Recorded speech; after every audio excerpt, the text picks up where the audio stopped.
Alors maintenant, on va continuer sur l'exercice 7. Ce n'est pas l'exercice 8, mais l'exercice 7. J'oublie, je dis l'exercice. C'est l'exercice 7, le dernier exercice. L'exercice qu'on vient de faire, c'est l'exercice 6. Alors, l'exercice 7. Résolution de l'exercice 7. Alors, il vous donne une matrice. Il vous donne au début une matrice, voilà, A. Et à partir de cette matrice, on va vous demander de trouver pas mal de choses. D'accord? Trouver pas mal de choses. Donc, regardez. Comme vous voyez, je peux construire un exercice à partir de la donnée d'une matrice ou bien la donnée d'une application linéaire. Vous voyez comme l'exercice 5, l'exercice 6, on a donné une application linéaire et on a fait 8 questions. On peut aller jusqu'à 9 questions, juste à partir d'une application linéaire. Même chose, je peux te donner une matrice, je peux inverser les choses, je peux te donner une matrice et je peux construire jusqu'à 9 questions. Je vais demander l'application associée, je vais te demander le rang, la dimension, le noyau, les changements, je vais te donner une autre base, je vais faire les changements de base, etc. D'accord? Alors maintenant, on vous donne l'axe. On vous donne la matrice associée, on vous donne une matrice. Une matrice. Alors, à votre avis, cette matrice-là, il est du type quoi? 3 lignes, 4 colonnes. Donc, c'est comme on va travailler dans l'espace. 3 lignes, 4 colonnes. C'est comme on va travailler de R4 vers R3. Donc, la matrice, il va être associé normalement à une application linéaire F de R4 vers R3. Alors, la première question, il vous demande de demander le rond. Calculer le rond. Le rond de A. Alors, regardez ici. Ici, le cours, j'ai oublié de parler de rond d'une matrice. Mais je vais l'expliquer, c'est quelque chose de très facile. Le rond d'une matrice. Le rond d'une matrice, en fait, c'est quoi? Ce n'est que la dimension de l'image de la matrice associée à A. Ça veut dire de l'application linéaire associée. F est associée à A. Vous savez, j'avais dit l'autre jour, chaque matrice est associée à une application linéaire. Et chaque application linéaire est associée à une matrice. Bien sûr. Donc, dans la base canonique, bien sûr. Dans une base bien déterminée. Donc, si vous avez votre matrice A, elle est là. Je peux te demander de trouver l'application linéaire associée. Comme question 0. Tu es capable de trouver l'application linéaire associée à F. A. Et tu peux trouver la dimension de l'image. Cette dimension de l'image, qu'on appelle le rond de F, c'est vraiment le rond de la matrice. Le rond de l'application linéaire associée à A, c'est le rond de la matrice. Ça va? Donc, si je te demande le rond, il suffit de calculer la dimension de l'image de F. Ça, c'est une façon. Ça, c'est une manière. Ça, c'est une première méthode. Deuxième méthode. Le rond de A. D'ailleurs, c'est la définition. Le rond de A, c'est le nombre de colonnes indépendantes. Vous avez A, votre matrice A. Il contient une colonne C1, C2, jusqu'à maintenant Cn. D'accord? Et bien sûr, il contient ici jusqu'à ligne M. C'est une matrice du type Mn. On s'en fout qu'il soit carré. Lorsqu'on parle du rond et tout ça, c'est pas carré. Donc, le rond d'une matrice, c'est le nombre de colonnes indépendantes. Ça veut dire quoi, les colonnes indépendantes? Vous vous rappelez, ça c'est des vecteurs. Ça. Vecteur. Ça c'est un vecteur, ça c'est un vecteur, ça c'est un vecteur. Le nombre de vecteurs libres. C'est ça le rond de la matrice. Tu prends. Je vais vous donner un exemple.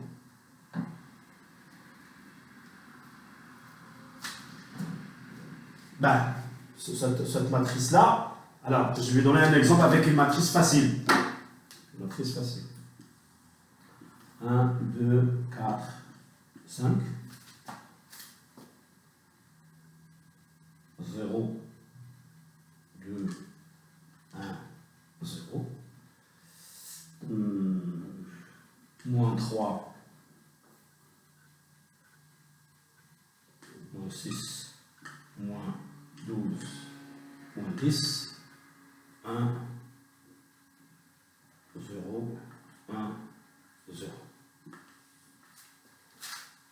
Alors, ça c'est une matrice du type 4, 4. 4 lignes, 4 colonnes. Je vous demande le rang d'une matrice, de cette matrice. Va chercher le nombre de colonnes indépendantes, libres. Alors, on remarque, comme j'ai dit l'autre jour, c'est un peu difficile de... Cette méthode, en fait, il faut avoir l'intuition. Il faut avoir l'intuition, mais il y a une technique de faire lorsqu'on va voir l'inversion matricielle. Lorsqu'on va avoir la méthode de Gauss, on va essayer d'éliminer les matrices qui sont... avec la méthode de Gauss, on sera capable. Mais on n'a pas encore fait la méthode de Gauss que vous allez faire ici. Pour moi, si vous êtes capable de faire par intuition. Regardez, ici par intuition, je vois que cette colonne, c'est vraiment cette colonne. Multiplié par moins 3. Cette colonne est liée à cette colonne. Ils ne sont pas libres. Donc, je dois éliminer. Parce que toutes les colonnes qui sont liées, je vais les éliminer. Il va me rester 3 colonnes. Je vais voir encore les 3 colonnes. Est-ce qu'elles sont libres ou non? Alors, mettons, ça, ces colonnes, ils sont libres. Ça veut dire quoi, libre? Ça veut dire que tu ne peux pas écrire une colonne en fonction de combinaison linéaire des autres. Tu ne peux pas écrire celle-là en fonction de alpha fois celle-là plus bêta fois celle-là. Ou bien l'axe. D'accord? Donc, ils sont linéairement libres. Donc, je peux dire ici qu'il me reste 3 colonnes libres. Donc, je peux dire que le rang 1, il me reste 3. Et ça, c'est une méthode que je dis, c'est une méthode un peu spontanée, intuitive. Il faut que tu calcules dans ta tête. Est-ce qu'il n'y a pas un procédé? Mais, tant qu'on n'a pas vu la méthode de Gauss. Mais tu peux faire une autre méthode. Tu peux aller chercher l'application linéaire associée à F. Et puis, tu trouves les dimensions de l'image. Comment trouver les dimensions de l'image? C'est tout ce qu'on avait vu. Il faut calculer le noyau. Le reste du noyau, je vais dire qu'il est l'image. Je trouve la dimension de l'image. Ça, c'est une méthode. Donc, ici, normalement, dans cette question-là, moi, à sa place ici, j'aurais dû vous donner comme première question, trouver l'application associée à A, l'application linéaire associée à A. L'axe, lui, il a inversé les choses. Il a inversé les choses. Il aurait dû normalement mettre la question 2 avant la question 1. Ça veut dire quoi?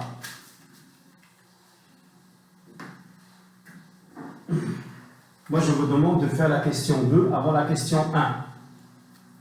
Alors, vous allez trouver, donc vous allez trouver F associé à A.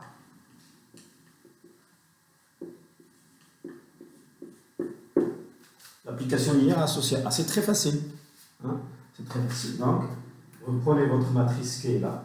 Vous allez faire donc F de X, Y, Z, T, puisqu'on est 4 dimensions, est égal. Donc, on va voir ici 3, R3. Qu'est-ce qu'on va voir? On va voir X moins Y. X moins Y plus, c'est ça, X,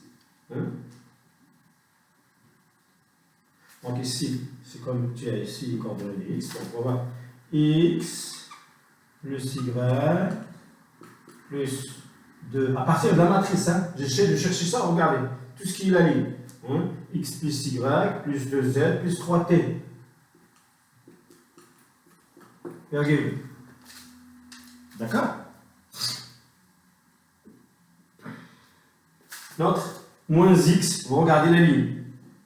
La ligne de la matrice. La deuxième ligne. Moins X, moins Y, moins 2Z. Là. Moins X, moins Z, moins 2T.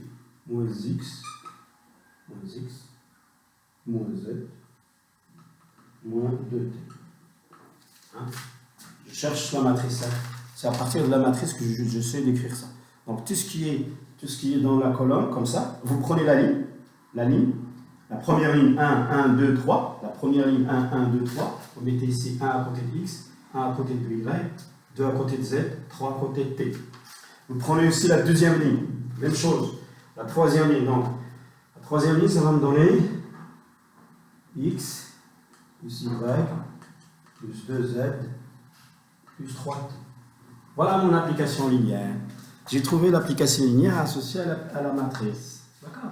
Alors maintenant, je vais travailler comme je veux. Je vais revenir maintenant à trouver le noyau. Voilà. Alors, comment trouver le noyau? Vous allez faire le travail que j'ai fait avec vous pendant un mois. Hein? On a commencé avec ça. Trouver le noyau de f, tout le monde est capable de trouver. Trouver une base de noyau. Dire base de noyau, ça veut dire que vous êtes capable de trouver la dimension du noyau. Voilà. Et vous allez trouver aussi l'image. Et la dimension de l'image. Vous allez trouver le noyau, vous allez trouver l'image, vous allez trouver la dimension de l'image. C'est les exercices qu'on avait fait. Ça veut dire le rond. Et après, vous passez à la question 2. Parce que moi, j'ai inversé. Le rond de A, c'est quoi? Ça va être la dimension de l'image. Vous allez écrire le rond de votre matrice A, c'est vraiment la dimension de l'image F que vous avez trouvé ici. Vous avez trouvé le rond de F, c'est le rond de A. Le rond de F, c'est le rond de A. Voilà. Donc, inversez les questions. Commencez par trouver F. Je l'ai trouvé, il est là. Trouvez le noyau, trouvez l'image, trouvez la dimension du noyau, trouvez la dimension de l'image et calculez le rond de A. Le rond de A, c'est le rond de F. Le rond de A, c'est le rond de F. Donc voilà l'exercice fait. L'exercice 8, elle est fait. Merci beaucoup. Je vous remercie. S'il vous plaît, révisez la solution. Les solutions que j'ai faites depuis le début. Essayez bien sûr de faire les exercices que je vais vous donner encore. Essayez de me résumer ça sous forme d'un rapport de combien? 8 pages ou 7 pages. Bien, et il suffit de travailler tout seul. Il ne faut pas essayer de reprendre tout ce que j'ai écrit. Faites un effort. Et plus de ça, faites les exercices. Faites les exercices. Allez sur Google, FICAL, ou sur Google, cherchez les exercices résolus avec matrice de passage, changement de base. Vous faites toutes vos recherches et essayez de rentrer à chaque séance de sujet et tout. Et faire ces exercices-là. Et essayez quand même, si vous voulez, de déposer le rapport que vous avez fait dans cette séance. Déposez-le sur Moodle, il n'y a pas de problème. Je vous ai créé une zone, déposez-le sur Moodle. D'accord? Alors, pour les cours, on va commencer maintenant à partir de, je pense, vendredi ou la jeudi. Je vais commencer encore un peu d'intégrale généralisée, pour finir les intégrales généralisées. Et on va commencer l'inversion matricielle, cofacteur, la méthode de Gauss, etc. Voilà, merci beaucoup.